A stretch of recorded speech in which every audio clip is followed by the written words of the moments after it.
In nomine Patris et Filii et Spiritus Sancti. Amen. Sancta Maria, sede sapientiae, ora pro nobis. Comenzamos la tesis 22ª sobre el tema de Jesucristo en la Sagrada Escritura. Dedicaremos otra tesis en torno a lo que sería el desarrollo dogmático, la reflexión teológica, pero en esta nos vamos a centrar en lo que nos enseña la Sagrada Escritura acerca del Señor. Hay un primer aspecto donde se habla de la preparación del Antiguo Testamento, las profecías, prefiguraciones, teofanías en el Antiguo Testamento, que ya indicaban hacia Jesucristo, tal como, en segundo lugar, cómo se presenta Jesús de Nazaret como Señor en el querigma apostólico, tal como aparece en San Pablo y San Juan. Veremos luego las palabras y los hechos de Jesucristo que nos han manifestado su filiación divina, tal como están transmitidas por los evangelios, nos referimos sobre todo a los sinópticos aquí, y por último una reflexión sobre las distintas reconstrucciones que se han dado del Jesús histórico, que como veremos muchas de ellas están condicionados por presupuestos que son incompatibles con la fe cristiana y por otra parte con presupuestos que en ningún momento demuestran. Veremos todo esto, con lo cual tenéis aquí estos 4 aspectos. Os pongo algunas referencias del catecismo, algún texto en este caso el Jesús de Nazaret, de Ratzinger, que siempre merece la pena, sobre todo la introducción, y esta notita episcopal de la Conferencia Episcopal Española, de la Comisión para la Doctrina de la Fe, cuando se hicieron algunas observaciones a la obra de Pagola sobre Jesús de Nazaret, porque hay algunas reflexiones sobre todos estos temas del método para acercarse a Jesucristo y demás.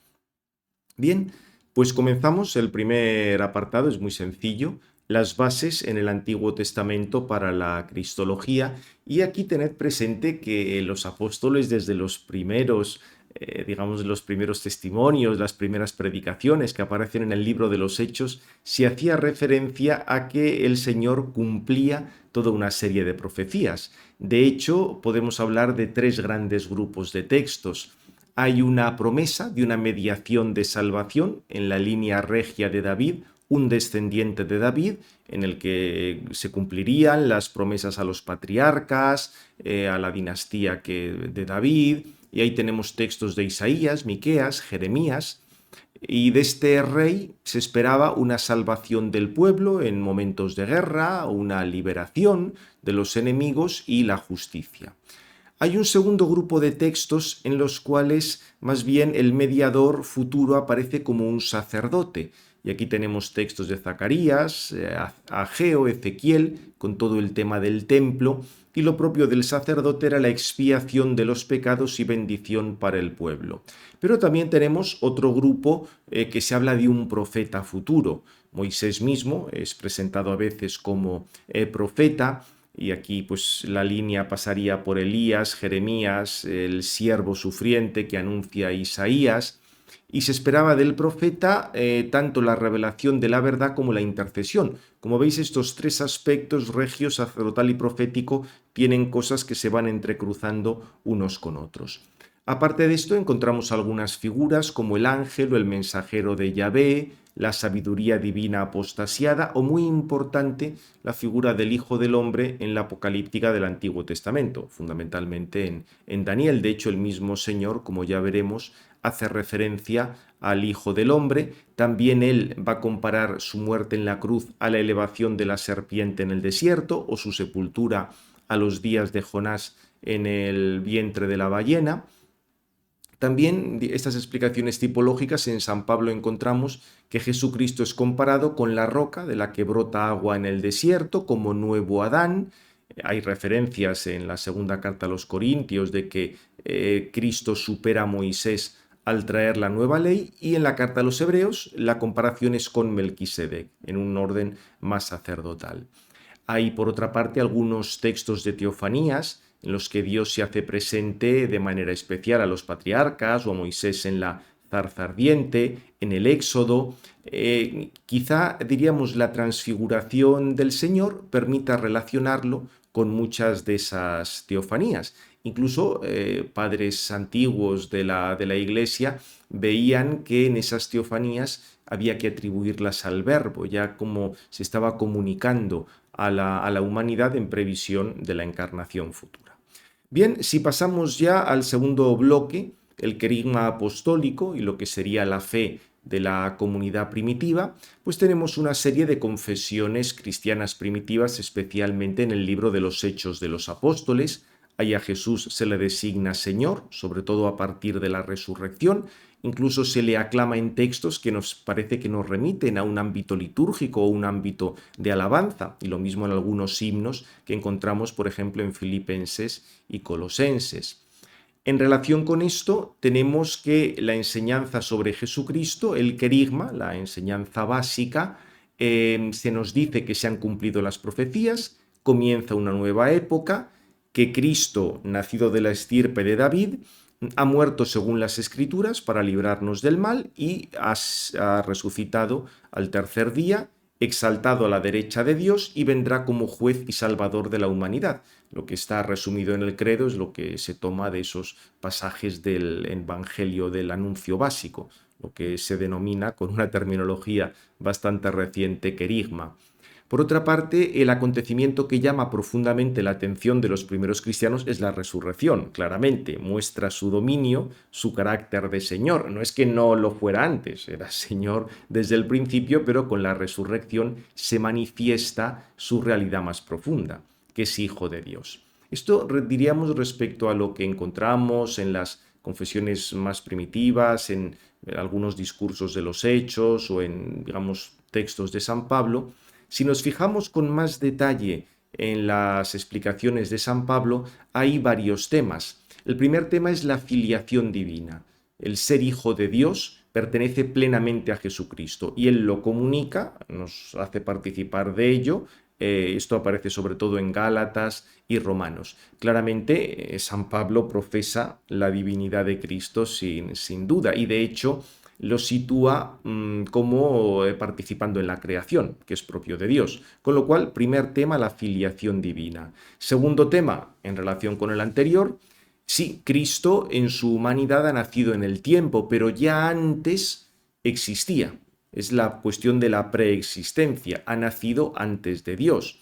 El mismo texto, por ejemplo, de Colosenses 1, 15, 20, aunque hace referencia a Cristo en cuanto hombre, solo tiene sentido lo que está diciendo si su persona es divina, es decir, si de otro modo existía ya antes, desde siempre, en su, digamos, en su, lo que luego se va a llamar en su naturaleza divina y su persona divina. Por otra parte, la aplicación del título Señor a Cristo, que realiza San Pablo con mucha frecuencia, sería un tercer tema. Este estaba presente en las confesiones cristianas y era equivalente a Dios.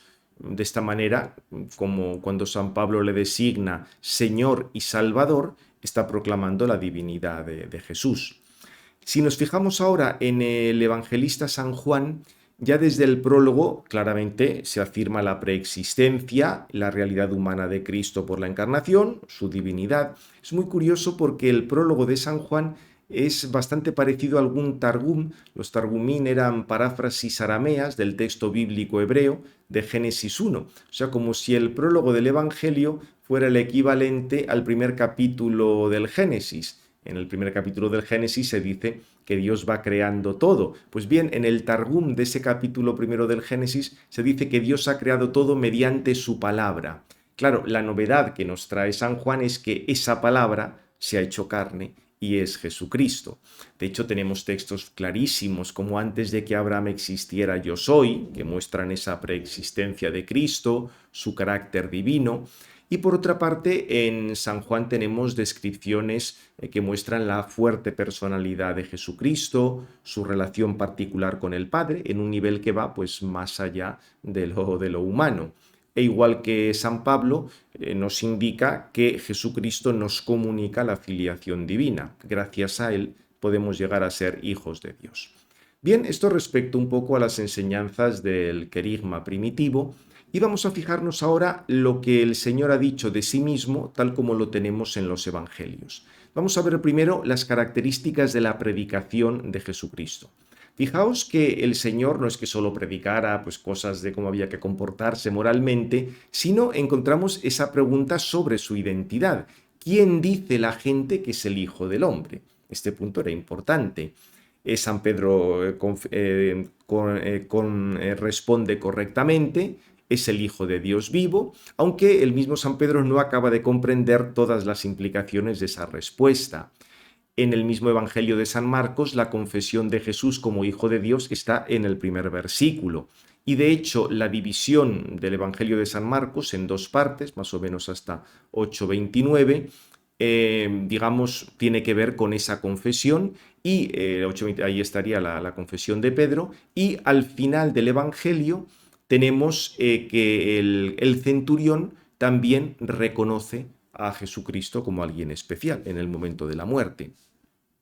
Por otra parte, el mismo Jesús nos da a entender cuál es su identidad de una manera implícita según su modo de actuar. Estos serían cosas más explícitas, pero lo va mostrando de una manera implícita. Es muy claro que las acusaciones de sus enemigos se habían dado cuenta de eso, o sea, le acusan y le condenan porque siendo hombre se ha hecho Dios, con lo cual tenían muy claro que estaba dando a entender que él era Dios. Lo que pasa es que no emplea el término Dios de una manera más clara para que no se pensara que él era el Padre. Es decir, Jesucristo tenía que explicar que él estaba al nivel divino, pero que su persona divina era distinta de la persona divina del Padre. Claro, explicar esto tenía su complicación y por eso un poco la manera del Señor de hablar de su divinidad de una manera implícita. El Señor también se presenta como maestro, didáscalos, con una gran autoridad. Las personas lo consideran profeta, aunque él se sitúa por encima de los profetas. Tenemos ahí un salto cualitativo importantísimo. Y el contenido esencial de su predicación es el anuncio del reino. Del reino se dice que está cerca, que ha llegado, pero que es algo del final de los tiempos. Básicamente, el reino es una realidad ya presente, y está presente desde que Cristo se ha encarnado, pero no se ha realizado plenamente, ¿no?, hasta el final de los tiempos. Por supuesto, después de la muerte y la resurrección tenemos ya lo fundamental del reino, pero digamos su cumplimiento último será con la segunda venida de Cristo. Por otra parte, el reino es un don exclusivo de Dios, o sea, el reino no son los ideales de la Revolución Francesa ni ninguna cosa de estas, no, el reino es una cosa que tiene que ver con la gracia, con el perdón del pecado, con la salvación y que se vincula pues con Jesucristo. O sea, el reino viene cuando cada uno estamos unidos a Jesucristo.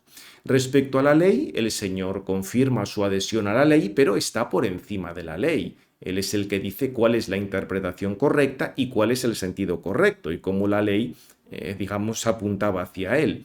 Fijaos que esto es muy importante porque el que él pueda explicar, diríamos, con autoridad la ley, eso solo podía provenir de Dios. Los rabinos podían, pues sí, comparar unas interpretaciones con otras y demás, pero decir que este es el sentido de la ley o que hay que modificar o entender correctamente tal cosa, eso solo era propio de Dios. Y lo mismo respecto al templo, es decir, el situarse, el considerarse como un nuevo templo, como por encima del templo, también está situándole a un nivel divino. Tenemos la idea, al mismo tiempo, de la relación del Señor con los marginados, en el sentido de acudía a la mesa de los pecadores, pero en el sentido de que iba a perdonar los pecados. O sea que él podía perdonar los pecados, de nuevo, una prerrogativa divina. Y a Dios lo llama Abba, indicando una cercanía completamente desconcertante para las personas de su época. Invita a su seguimiento de una manera absoluta, explicando que seguirle a él es realmente cumplir la voluntad de Dios. Y además de todas estas cosas, que digamos aparecen sobre todo con palabras y con expresiones, tenemos también los actos como son los milagros, signos de la potencia de Dios, del amor divino, de que ha llegado ese reino mesiánico.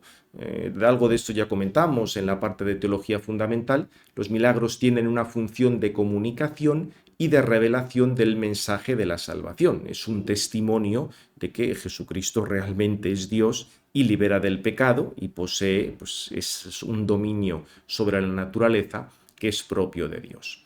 Bien, si nos fijamos ahora en un segundo momento en lo que serían los títulos de Jesús, con qué palabra se designa a Jesús, vamos a echar una ojeada a los diversos términos. Ante todo, Mesías.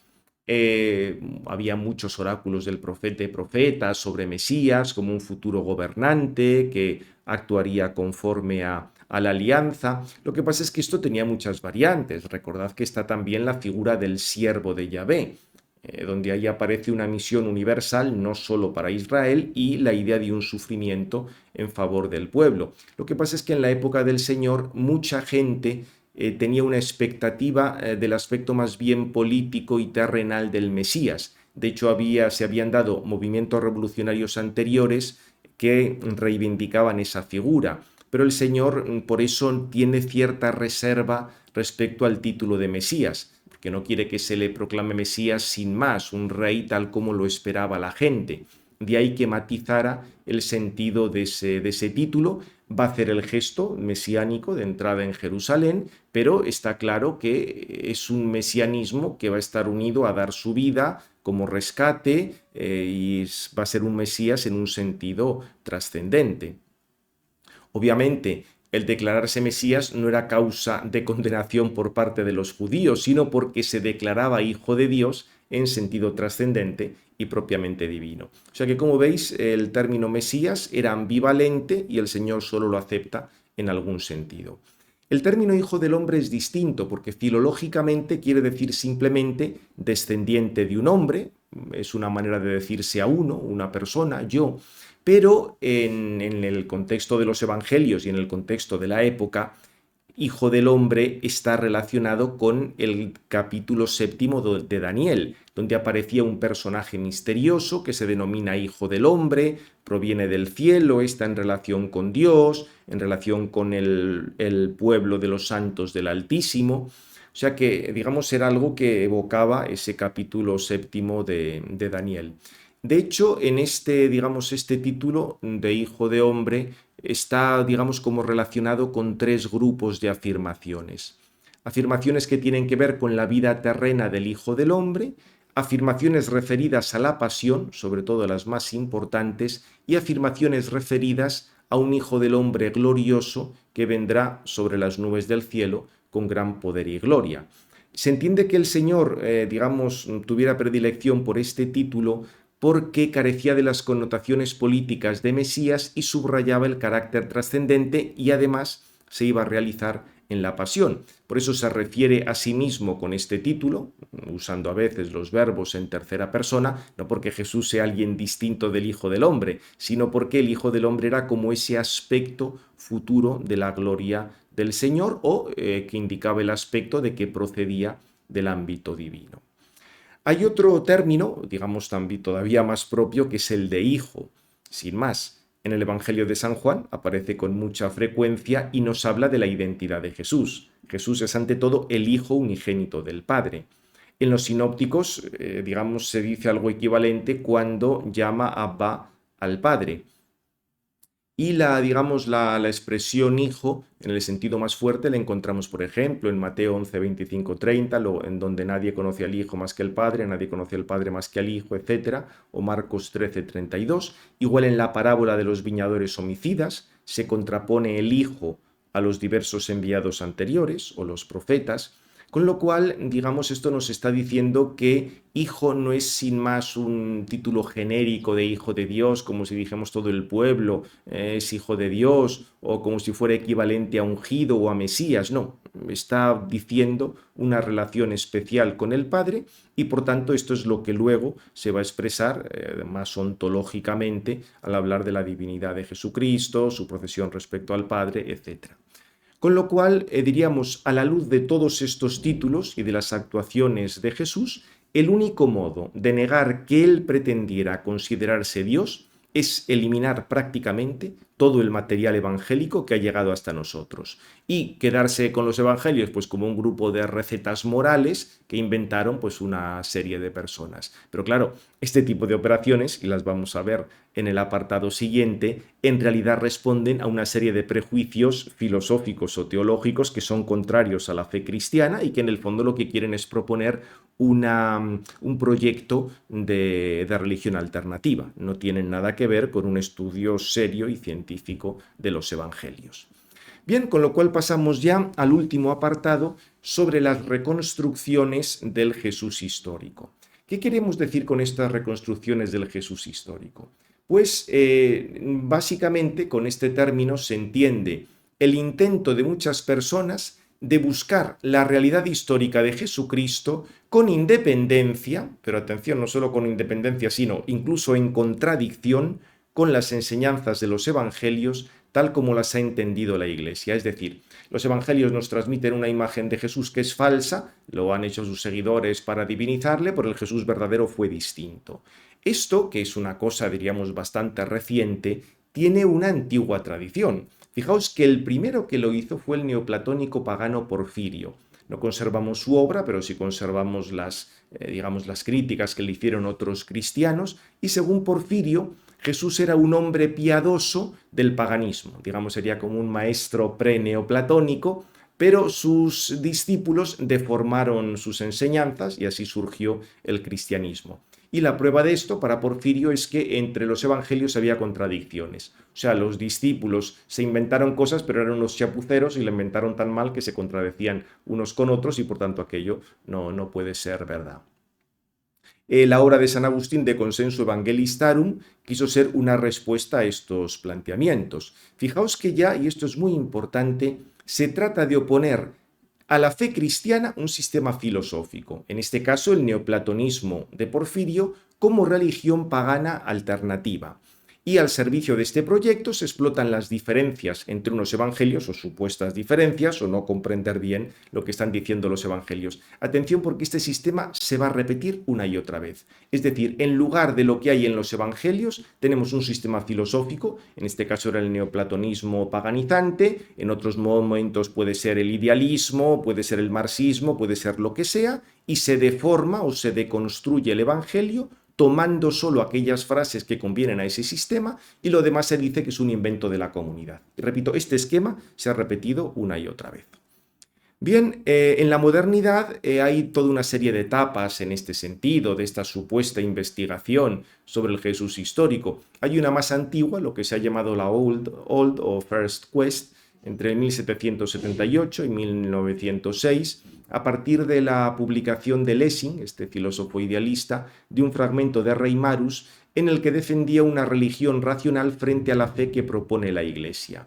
Se preparan toda una serie de vidas de Jesús, como la de Strauss, Hipercrítica o Renan. En el caso de Renan es un poco ya Jesús según el modelo del romanticismo o Brede, que este dice que el supuesto secreto mesiánico, o sea que Jesús, por ejemplo, en San Marcos no quiere que le reconozcan como Mesías, era una cosa que se inventaron los redactores de los evangelios para tapar los errores de Jesús sobre el fin del mundo y su falta de pretensiones mesiánicas. O sea, en realidad Jesucristo habría sido simplemente un profeta que decía que iba a llegar al fin del mundo, no llegó, y entonces los evangelistas pues inventaron todo lo que escribieron.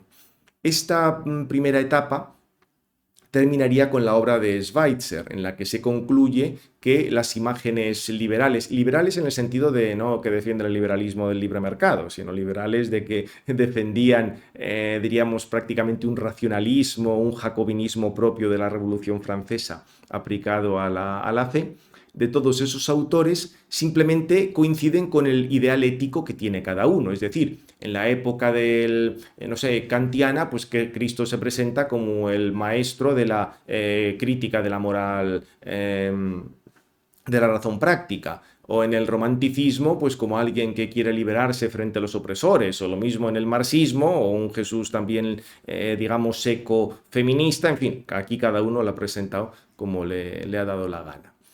La segunda etapa sería la de la No Quest. y esta comienza a partir de la obra de Bullmann sobre la tradición sinóptica y se suele cerrar con la conferencia de Kesseman sobre el Jesús histórico. Aquí lo que dice es que a los primeros cristianos lo único que les importaba era la predicación primitiva a las comunidades, que es lo que se pone en boca de Jesús. Las cosas concretas que hiciera en realidad no importaban. Y por eso se producen vidas de Jesús minimalistas. No podemos conocer prácticamente nada, los evangelios no dicen nada del Jesús histórico y lo único es lo que Jesús significa para nosotros, en un planteamiento de filosofía existencialista de Heidegger. Con lo cual, de Jesús como mucho hay que decir que era un profeta escatológico, que predicaba un reino de Dios inminente en ambiente hebreo y que muere. Pero eso no tiene nada que ver con el querigma de la iglesia primitiva. Y se critica cualquier valor histórico de los evangelios. De hecho, se dividen en unidades muy pequeñitas, decir que esas unidades dependen de una comunidad, con lo cual los evangelios nos dirían más de cada comunidad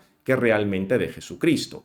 Obviamente aquí está de fondo la tesis luterana de una fe carente de fundamento histórico. Por eso entendéis que todos estos autores no podían ni ver todo lo que eran los testimonios históricos del Evangelio. Y claro, esto cuando luego encontramos que el Evangelio describe perfectamente la situación de los años 30 de la Palestina del siglo I, pues muchas de estas cosas caen por su propio peso, dependen en el fondo de querer mantener una cierta filosofía, que por otra parte es enormemente discutible, pero en eso ahora no entramos. Y luego, si seguimos avanzando, un tercer intento, o un tercer grupo de estas investigaciones históricas, bastante entre comillas, la que se llamó la New Quest, del 1953 al 1985, criticaba lo anterior, porque venía a decir, sí, todo esto que ha dicho Bullmann, etcétera, que lo importante era el querigma. Pero si lo importante era el querigma, entonces, ¿para qué se escribieron los evangelios? Y aquí tenemos estudios de Kesseman y de Jeremías que podrían, vienen a decir, se podrían resumir su planteamiento en esto. Hay continuidad con la etapa anterior, lo que hemos visto antes, pero quieren buscar algo de la sección histórica del querigma. Hay una mayor confianza en los evangelios, pero tampoco demasiado, o sea, sigue entendiendo al minimalismo histórico y distinguen, ahí es curioso estos autores porque dos palabras en alemán sean distintas, ya se creen que la realidad es distinta, como si el alemán fuera, no sé, una cosa mágica para descubrir lo que son las cosas. Dicen que una cosa es la distinción entre historia como hechos, Historie, o crónica, e historia como testimonio de un significado, Geschichte. Y entonces, pues ahí intervendría la fe. Con lo cual, lo que vienen a decir es que la fe no depende de la historia, sino que la historia depende de la fe. En este contexto, pues sistematizan una serie de criterios para garantizar la historicidad de diversos pasajes, pero como veis son solo criterios de plausibilidad, simplemente de una mayor probabilidad. Pues es más probable que sea histórico lo que proceda de muchas fuentes, discontinuidad. Si un dato choca con la mentalidad de la comunidad primitiva, también es más lógico que sea histórico, que sea inteligible internamente, que sea una explicación necesaria para dar razón de otros acontecimientos, que sea coherente con el entorno histórico. Bien, todas estas cosas que tienen un poco de perogrullada simplemente se mueven en el orden de lo probable o de lo verosímil. Por ejemplo, el que algo esté atestiguado solo en una fuente no quiere decir que sea falso. Si para todos los sucesos de la antigüedad tuviéramos que tener varias fuentes, estábamos apañados, porque hay muchos que solo queda una fuente, incluso a veces de la única fuente, un único manuscrito, y nadie lo pone en duda. Bien, y por otra parte, fijaos que algunos de esos criterios se tiende a contraponer a Jesús y el judaísmo. Claro, pero es que eso no es así, porque hay que tener presente el ambiente judío en el que se realiza todo aquello. Y desde luego sigue dándose la falta de confianza en la historicidad de los evangelios.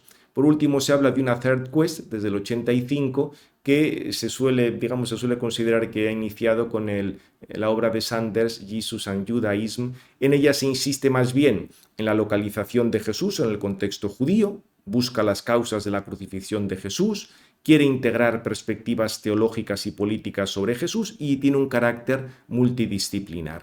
Lo que pasa es que hay algunos grupos radicales que al final, van hasta votando si tal versículo es histórico o no es histórico, y al final lo que se presenta es un Jesús secularizado según la moda de cada momento. Hay otros autores algo más serios que se refieren más al ambiente judío, lo cual es importante para situar la historicidad, pero siguen pesando, igual que en las etapas anteriores, presupuestos filológicos que no se explicitan y mucho menos se discuten. Y con esto llegamos a las limitaciones metodológicas de todos estos planteamientos. O sea, el problema es que todos los planteamientos parten de unos presupuestos de pensamiento, filosóficos, como se quiera llamar, que no se explicitan y que no se demuestran. Y se da por supuesta la desconfianza en el valor histórico de los evangelios y se desarrollan las hipótesis más peregrinas respecto a su formación, dejando completamente de lado testimonios que hay de los padres de la Iglesia sobre el tema, que fueron contemporáneos, fueron posteriores en poco tiempo de bastantes cosas de estas. O sea, como si el hecho de que el Evangelio fuera un testimonio de fe, ya eso hace que no sea fiable históricamente. Claro, como el Evangelio nos dice cosas que ellos no pueden aceptar, como por ejemplo los milagros o la misma encarnación del Verbo, eso ya no puede ser verdad. Pero claro, eso de lo que depende es de tus presupuestos, no de los evangelios. Por otra parte, el que un texto tenga una intencionalidad no quiere decir que deje de ser histórico. La inmensa mayoría de la historia en la antigüedad tenía una intencionalidad clara, y no por eso se niega. Realmente tenemos el prejuicio típicamente luterano de que la fe cristiana no se arraiga en la historia, que lo único importante es lo que Cristo significa para mí, y el prejuicio de la modernidad de que Dios no puede intervenir en el mundo, no puede haber milagros, no puede haber encarnación, ni ninguna cosa de estas. Y al final el resultado es que se reconstruye una figura de Jesús según las modas de la época, desde un moralista ilustrado a un ecofeminista o un revolucionario, según lo que esté de moda en cada momento. Más bien, en cambio, si hiciéramos las cosas bien, un estudio razonable de la historicidad de los evangelios tendría que partir de discutir qué presupuestos filosóficos se están empleando, qué se entiende por Dios, qué quiere decir que Dios puede intervenir en la historia, etc. Pretender decir que se hace abstracción de estas cosas es absurdo, porque son cosas de las que se está hablando. Nos encontramos con un relato de milagros, que hay que decir, ¿es posible o no es posible? Porque claro, si se niega que es posible, pues entonces ya tiene que ser falso. Y habrá que buscar por qué lo ponen. O sea que, como veis, esto depende siempre de los presupuestos. Y lo que es muy útil y se debería hacer son las investigaciones sobre el contexto en el que se desarrolla la vida del Señor. Y aquí es muy importante la historia contemporánea, la arqueología, ver cómo responden los evangelios a la situación de la época, porque así se evitan muchas arbitrariedades que se han dado en la construcción del Jesús histórico. Es interesante que algunos estudiosos no cristianos, judíos o agnósticos, han aceptado la historicidad de los evangelios, o sea, aceptan que ha habido un Jesús de Nazaret que pretendía situarse a un nivel divino y que hacía unas acciones que los contemporáneos consideraban milagrosas. Ahora, ellos, como no son cristianos, no reconocen que Jesús fuera hijo de Dios, pero no están diciendo que el Evangelio no sea histórico. Por supuesto que la fe es un don de Dios, no puede brotar de un mero estudio histórico, pero también es cierto que la fe no puede oponerse a la historia, igual que la fe no puede oponerse a la recta razón. Bien, pues terminamos ya con esto. Gloria al Padre, al Hijo y al Espíritu Santo, como era en el principio, ahora y siempre, por los siglos de los siglos. Amén. En nombre del Padre, del Hijo y del Espíritu Santo. Amén.